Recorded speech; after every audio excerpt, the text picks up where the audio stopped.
Hello friends, मैं रितेश कुमार एक बार फिर से आ गया हूं कॉमन एड सीरीज का पार्ट 2 लेकर। फ्रेंड, जैसे कि हम लोग जानते हैं कॉमन एड सीरीज का पार्ट 1 हम लोग ऑलरेडी देख चुके हैं। तो आज के वीडियो में हम देखने जा रहे हैं कॉमन एड सीरीज का पार्ट 2 और फिर से हम 5 क्वेश्चन को एक्सप्लेन करेंगे। फ्रेंड, फिर से हम 5 क्वेश्चन के एरर को देखेंगे और समझेंगे कि उसमें कॉन्सेप्ट क्या है। तो चलिए देखते हैं।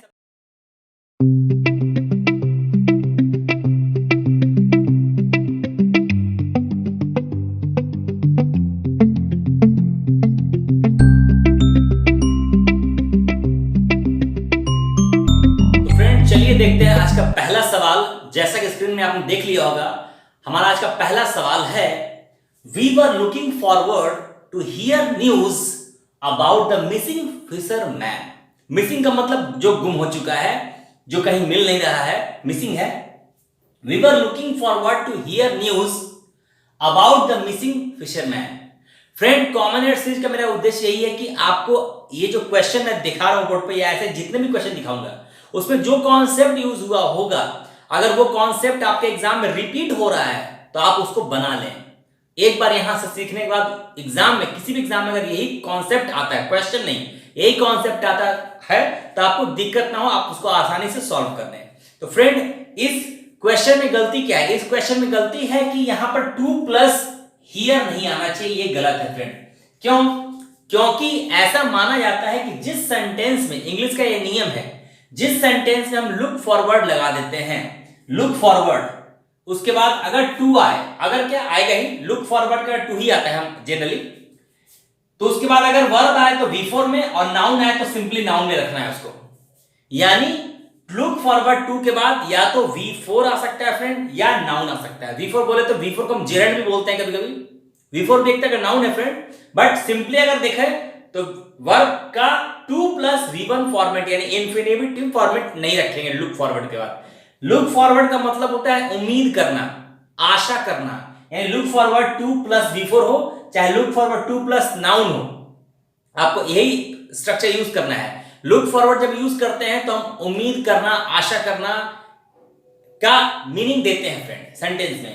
तो यहां पर बोला जा रहा था कि वी वर लुकिंग फॉरवर्ड, हम लोग उम्मीद कर रहे थे टू हियर न्यूज नहीं, यहां पर लिखेंगे we were looking forward to hearing, we were looking forward to hearing news about the missing fisherman, यानी जो गुम हो गया था मछुआरा, फिशरमैन, उसके बारे में कुछ न्यूज की उम्मीद कर रहे थे हम लोग कि वो मिल गया होगा, ऐसा कुछ न्यूज सुनना चाह रहे थे हम लोग। लुक फॉरवर्ड 2+ V4 या लुक फॉरवर्ड 2+ नाउन। एग्जाम्पल देखते हैं, he is looking forward to meeting you next month. ध्यान दीजिए मैंने क्या लिखा है, he is looking forward to meeting you next month, यानी वह तुमसे अगले महीने मिलने की उम्मीद रख रहा है, यानी उम्मीद कर रहा है, यानी उसका ऐसा मानना है कि हो सकता है वो, आप और वो दोनों अगले महीने मुलाकात करें। ही इज लुकिंग फॉरवर्ड यानी वह उम्मीद कर रहा है, वह ऐसी आशा रख रहा है। The captain is looking forward to winning the final match, captain उम्मीद कर रहा है कि अगला मैच वो लोग जीत लेंगे। The captain is looking forward to winning, looking forward to winning है, टू विन नहीं, ध्यान दीजिएगा, लुक फॉरवर्ड 2+ V4। इसी तरह हम नाउन लगा सकते हैं फ्रेंड, जैसे the he looks forward to your support, हम ऐसे बोल सकते हैं, he looks forward to your support, वह तुम्हारे समर्थन की उम्मीद रखता है, उम्मीद करता है। तो फ्रेंड, लुक फॉरवर्ड टू के बाद हमेशा V4 या फिर नाउन, V1 नहीं, ये गलत है। तो ये आज का हमारा पहला कॉन्सेप्ट क्वेश्चन जो है रिलेटिव प्रोनाउन से रिलेटेड है। रिलेटिव प्रोनाउन का चैप्टर मैंने आपको पढ़ाया नहीं है। अभी देखिए जो इस दूसरे क्वेश्चन में गलती कहां पे है फ्रेंड। पहले क्वेश्चन देखते हैं, I know a doctor you are referring to. पहली बात ये समझेंगे, रिलेटिव प्रोनाउन कभी कभी आपको डिस्क्लोज करके सेंटेंस में दिया जाता है, कभी कभी वो डिस्क्लोज नहीं किया जाता है फ्रेंड, तो आपको समझना होगा कि वहां रिलेटिव यूज हुआ होगा। ठीक है, I know a doctor you are referring to, actually यहां सेंटेंस ये लिखा होता, I know a doctor whom या who you are referring to, but इसको क्या है, एग्जाम वगैरह में इसको इग्नोर कर दिया जाता है, या फिर स्पोकन वगैरह में बहुत लोग इग्नोर कर देते हैं। बट आपको यहां मान के चलना है कि इसका यूज हो रहा है, यहां पर ये डायरेक्ट यहां पर से हाइड हो गया है। बट यहां पर एरर ये नहीं है फ्रेंड, यहां पे एरर कहां है, यहां पे एरर है I know a doctor you are referring to. Refer मतलब जिसकी तरफ इशारा कर रहे हैं, इंगित कर रहे हैं, जिसके बारे में चर्चा कर रहे हैं। I know a doctor you are referring to में गलती ये है फ्रेंड अ डॉक्टर का मतलब है एक डॉक्टर, बट सेंटेंस में यह बोला जा रहा है आई नो, मैं जानता हूं उस डॉक्टर को, यू आर रेफरिंग टू, जिसकी तरफ आप इंगित कर रहे हैं, जिसकी तरफ आप इशारा कर रहे हैं, यानी जिसको आप रेफर कर रहे हैं, जिसके बारे में आप बात कर रहे हैं, उस डॉक्टर को मैं जानता हूं। उस डॉक्टर को कहने का मतलब होता है कोई नॉन डॉक्टर, या नॉन मतलब जाना पहचाना। अ डॉक्टर का मतलब होता है एक डॉक्टर। द डॉक्टर का मतलब होता है कोई खास डॉक्टर जिसके बारे में चर्चा हो रही है, जिसके बारे में बात हो रही है। किसी भी नाउन के पहले, ध्यान रखिएगा फ्रेंड, किसी भी नाउन के पहले अगर हम द लगा देते हैं तो हम उसको स्पेशल बनाते हैं, उसको पर्टिकुलर बना देते हैं, वो जाना पहचाना हम है ऐसे मानते हैं। जैसे चाइल्ड का मतलब है बच्चा, बट द चाइल्ड यानी वह बच्चा, इस टाइप से मीनिंग देना चाहते हैं, तो हम बोलते हैं आई नो द डॉक्टर, मैं जानता हूं उस डॉक्टर को, whom जिसके बारे में, या who you are referring to, तुम जिसके बारे में रेफर कर रहे हो, जिसके बारे में इंगित कर रहे हो, जिसके बारे में इशारा कर रहे हो, यहां पर ये होना चाहिए सेंटेंस। अभी देखते हैं friend, because the subject is talking about a known doctor. Subject कौन है यहां पर? आई। ये नोन डॉक्टर, किसी जाने पहचाने डॉक्टर के बारे में बात बोल रहा है, इसलिए अनोन डॉक्टर होने की वजह से यहां अ डॉक्टर नहीं लगेगा, द डॉक्टर लगेगा फ्रेंड। ठीक है, समझ में आ रही है बात आपको? तो एग्जाम्पल हम और देख लेते हैं। आई नो द पर्सन, ध्यान दीजिए, I know the person who is talking to you, मैं उस व्यक्ति को जानता हूं जो तुमसे बात कर रहा है। I know the person who is talking to you. अब यहां पर आप इसको द को हटा के अ लगा देंगे तो ये गलत हो जाएगा friend. I know a person, a person का मतलब एक व्यक्ति, और द पर्सन का मतलब जिस व्यक्ति के बारे में मैं बोल रहा हूं, द पर्सन वो वाला व्यक्ति। तो आई नो द पर्सन, वह व्यक्ति, who is talking to you यानी जो आपसे बात कर रहा है, मैं उस व्यक्ति को जानता हूं। She has red a chapter which you read daily. She has red, गलत, सेंटेंस गलत है friend. She has red a chapter, वह एक चैप्टर पढ़ चुकी है, विच जिसे यू रीड डेली, तुम रोज पढ़ते हो। यहां ये नहीं बोला जा रहा है, यहां बोला जा रहा है she has read the chapter, she has read the chapter, यानी वह जो लड़की है, ये जो लड़की है वह वाला चैप्टर पढ़ चुकी है जिसे तुम रोज पढ़ते हो। समझ में आ रहा है फ्रेंड आपको? तो जब हम खास की बात करेंगे, ये एक्चुअली रिलेटिव प्रोनाउन का टॉपिक है, तो हम द लगाएंगे। The short story should not exceed more than 200 words। देखने में कहीं से ये गलत नहीं लगेगा फ्रेंड्स, क्योंकि कई लोग स्पोकन इंग्लिश में ऐसा बोलते हैं और फ्रिक्वेंटली आपने सुना होगा बोलते हुए, बट एक बहुत ही माइनर सा गलती है और बहुत ही इंपॉर्टेंट बोलेंगे, क्योंकि ये गलती है फ्रेंड। एक्सीड का मतलब होता है से ज्यादा होना, एक्सीड का मतलब ही होता है से ज्यादा हो जाना। तो जब एक्सीड में ऑलरेडी मोर है, एक्सीड में जब ऑलरेडी मोर छिपा हुआ है, तो फिर एक्सीड में मोर क्यों लगाएंगे आप? गलत हो जाएगा ना फ्रेंड। एक ही चीज को रिपीट करेंगे तो यहां भी मोर, यहां भी मोर, मोर मोर हो गया, ये तो गलत है। तो ये सेंटेंस अक्सर आप इस टाइप का सेंटेंस आप सुनते होंगे, एक्सीड मोर, गलत है ये फ्रेंड। यानी हम यहां से हमको ये चीज हटाना होगा, तभी सेंटेंस सही होगा। सही सेंटेंस ये होगा, the short story should not exceed 200 words. जो सारांश वाली स्टोरी है, जो संक्षिप्त कहानी आप लिखने जा रहे हैं, 200 शब्दों से अधिक नहीं होनी चाहिए। लेकिन लोग क्या बोलते हैं? Exceed, not exceed more than, ये गलत है। एक्सीड मोर इज इनकम्पैटिबल, ये दोनों साथ में नहीं चलेंगे फ्रेंड। एक्सीड का मतलब से ज्यादा होना, और एक्सीड के साथ ऑलरेडी मोर का कंटेंट जुड़ा हुआ है, यानी मोर जो है ऑलरेडी कंटेंट कर रहा है एक्सीड के अंदर। एग्जांपल देखते हैं, his essay should not exceed more than 100 words. फिर से गलती है, एक्सीड के साथ मोर देन नहीं लगेगा, मोर नहीं लगेगा friend. He was not given further chance, उसे आगे मौके नहीं दिए गए, बिकॉज, क्योंकि ही एक्सीडेड मोर देन 5 चांसेस, क्योंकि वह 5 चांसेस से ज्यादा ले चुका था। लेकिन यहां फिर से एक्सीड मोर लगा हुआ है, ये गलत हो जाएगा फ्रेंड। ही एक्सीडेड 5 चांसेस, यानी वो 5 चांसेस से ज्यादा ले चुका था, इस वजह से उसको ज्यादा मौका या आगे का कोई मौका नहीं दिया गया। तो फ्रेंड, एक्सीड का मतलब ये होता है से ज्यादा होना, और कभी भी एक्सीड के बाद हम मोर देन या मोर वर्ड नहीं लगाएंगे फ्रेंड, ये ध्यान रखना है। ये आज का हमारा तीसरा सेंटेंस का नेक्स्ट जो सेंटेंस है वो है, if I was you, I would not attend the function. ये बहुत ही कॉमनेस्ट क्वेश्चन है, इसको कॉमनेस्ट बोल सकते हैं क्योंकि कई बार एग्जाम पूछा गया है, और मैंने जो वुड का वीडियो डाला है फ्रेंड, उसमें भी इसको अच्छे से एक्सप्लेन किया गया है। अगर आपको यहां समझ में नहीं आ रहा हो, ऐसे आपको यहां भी मैं बिल्कुल क्लियर कट समझाने वाला हूं, लेकिन आप मेरे वुड का जो मॉडल ऑक्सिलरी वर्ब्स का जो वुड वाला वीडियो है उसको आप देखेंगे, इसको अच्छे से उसमें एक्सप्लेन किया हुआ है फ्रेंड। तो ये भी बहुत बार पूछा गया है। क्वेश्चन देखते हैं, if I was you I would not attend the function. ये गलत है फ्रेंड। एक्चुअली यहां पर हम जो सेंटेंस है उसमें सपोजिशन की बात कर रहे होते हैं, सपोजिशन की। यानी सपोज का मतलब क्या होता है फ्रेंड, आप किसी चीज को मानते हैं, सपोज करते हैं, सपोज ऐसा हो नहीं रहा है। तो if I was you I would not attend the function में गलती ये है फ्रेंड कि कभी भी सपोजिशन केस में हम वॉज का यूज नहीं करते हैं। ध्यान में आपको ये भी रखना है, यहां सब्जेक्ट चाहे कोई भी हो हमेशा लगेगा यहां पर वॉज।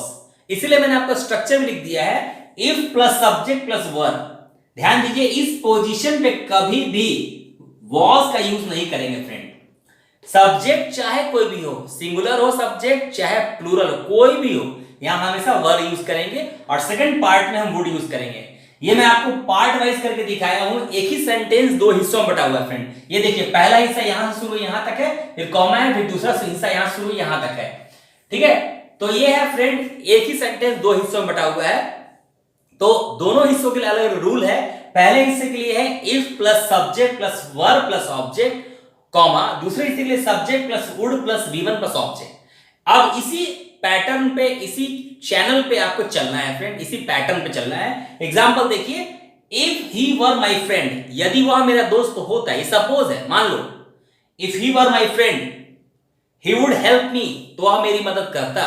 इफ ही वर, ध्यान दीजिए यहां वर सही है। अगर एग्जाम में लिखा हुआ ही वॉज, आपको क्या दिखेगा, ही के साथ तो वर लगेगा नहीं, ही के साथ वॉज लगता है, बिल्कुल सही है, नहीं यहां सही नहीं है फ्रेंड, क्योंकि नेक्स्ट पार्ट में वुड प्लस V1 लगा हुआ है। नेक्स्ट पार्ट में वुड प्लस V1 का मतलब ही है कि फर्स्ट पार्ट में आपको यहां पर वर लगाना है, वॉज नहीं, चाहे सब्जेक्ट कोई भी हो।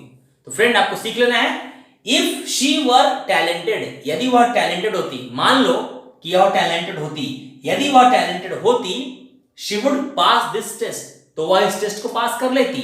सेकंड पार्ट में वुड प्लस V1 है, इसलिए फर्स्ट पार्ट में हम यहां वर लगाएंगे, वॉज नहीं, इसके बावजूद कि शी सिंगुलर है। तो फ्रेंड ये हमारा नेक्स्ट क्वेश्चन था, क्वेश्चन नंबर 4। इसलिए क्वेश्चन नंबर 4 में हमने देखा इफ आई वॉज यू, ये गलत है, ये होना चाहिए इफ आई वर यू, यानी यदि मैं तुम्हारी जगह होता। इसका हिंदी है इफ आई वर यू, का मतलब यदि मैं तुम्हारी जगह होता, I would not attend the function, मैं फंक्शन को अटेंड नहीं करता। चलिए फ्रेंड देखते हैं नेक्स्ट क्वेश्चन। तो फ्रेंड चलिए देखते हैं आज का लास्ट क्वेश्चन। आज का लास्ट जो क्वेश्चन है, आज का लास्ट जो सेंटेंस है वो ये है कि knowledge of at least 2 languages are required to pass this examination. Knowledge of at least 2 languages are required to pass this examination. कई बार ऐसे क्वेश्चन एग्जाम में आए हुए हैं, इवन कि मैं पहला जो वीडियो बनाया हूं कॉमन रिसर्च का, उसमें भी मैंने इस कॉन्सेप्ट पर आधारित मैंने क्वेश्चन बताया था और उससे संबंधित एग्जांपल्स भी कई सारे दिए थे। यहां पर आपको याद रखना है फ्रेंड कि जब भी सेंटेंस में सब्जेक्ट सिंगुलर हो तो वर्ब भी सिंगुलर होगा, सब्जेक्ट प्लूरल हो तो वर्ब भी प्लूरल होगा। ये this is called subject verb agreement. Subject का वर्ब के साथ अग्रीमेंट होना चाहिए, सहमति होना चाहिए।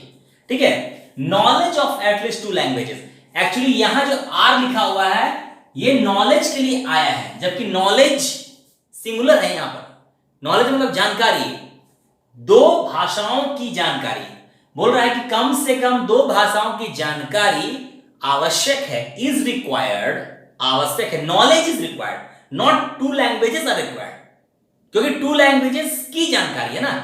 तो हमारा सब्जेक्ट क्या हो गया, ये ऑफ के बाद वाला पार्ट इसका सब्स्टिट्यूट है, इसका एक अंग है, इसका हिस्सा है, मेन ये है, इसके निचला हिस्सा है ये। ठीक है, तो नॉलेज ऑफ एटलीस्ट 2 लैंग्वेजेस का मतलब है 2 भाषाओं की जानकारी। तो मेन सब्जेक्ट क्या हो गया, जानकारी। तो जानकारी तो सिंगल है यहां पर, तो नॉलेज इज होगा ना फ्रेंड, बोलते हैं knowledge is required, knowledge are required is wrong. तो knowledge of at least 2 languages is required to pass this examination, sentence correct हो जाएगा। यानी the price of these products, same concepts, of these products, किसका, के कीमत, यानी इन उत्पादों की कीमत। तो सब्जेक्ट कौन हो गया, प्राइस। अब हमने क्या लगा दिया, हैव, जो कि गलत है। तो होना चाहिए the price of these products has been reduced, यानी इन उत्पादों, इन प्रोडक्ट्स की कीमत गिरा दी गई है, रिड्यूस कर दी गई है, कम कर दी गई है। पैसिव वॉइस है। The price of these products. अब लोग क्या देखते हैं, दीज प्रोडक्ट्स हैव, ओके नहीं, सब्जेक्ट ये है, ये एकमात्र ये जो है हिस्सा सब्जेक्ट है। The colleges in this city, लोग सिटी को देख लेते हैं, यहां चार्ज देख लेते हैं, गलत है। यहां पर द कॉलेजेस है, ठीक है, कॉलेजेस है तो यहां सब्जेक्ट है कॉलेजेस, तो क्या चार्ज सही है? बिल्कुल सही है। अब यहां अगर चार्जेस होता, चार्जेस, इसका मतलब सब्जेक्ट तो प्लूरल था बट वर्ब सिंगुलर हो गया। चार्जेस हम कब लगाते हैं, जब सब्जेक्ट सिंगुलर होता है। ईएस या एस कब लगाते हैं, आप देखिए, he reads, she studies, she reads, but they read, they study, आप ऐसा बोलते हैं। तो कॉलेजेस है यानी प्लूरल है, तो एस हटेगा तब इससे मैच करेगा। यानी अगर एस हमने शुरू से नहीं लगाया हुआ था, इसका मतलब सेंटेंस बिल्कुल सही था। The colleges in this city, इस शहर में कॉलेजेस चार्ज करती हैं higher fees to the students. तो फ्रेंड, ये वाला कॉन्सेप्ट कई बार एग्जाम, इवन कि हर दूसरे एग्जाम में एक क्वेश्चन जरूर होता है। ये बहुत इंपॉर्टेंट कॉन्सेप्ट है, singular subject, singular verb, plural subject series का ये आज का पार्ट 2 था। आज हमने देखा कॉमरेड सीरीज का पार्ट 2 और इसके पहले हमने देखा था कॉमरेड सीरीज का पार्ट 1। प्लीज फ्रेंड्स, सभी पार्ट को आप ध्यानपूर्वक देखेंगे और अगर पॉसिबल है तो आप कॉपी में नोट डाउन करें, क्योंकि कॉन्सेप्ट्स हमेशा एग्जाम में रिपीट होते हैं फ्रेंड। और मेरे वर्ड पावर वीडियोस को और बाकी सभी अन्य वीडियोस को भी प्लीज देखें। और मेरे सभी वीडियोस को प्लीज अपने फ्रेंड्स के साथ शेयर करें और मेरे चैनल को सब्सक्राइब करें और मेरे वीडियोस को लाइक करें। Thank you very much.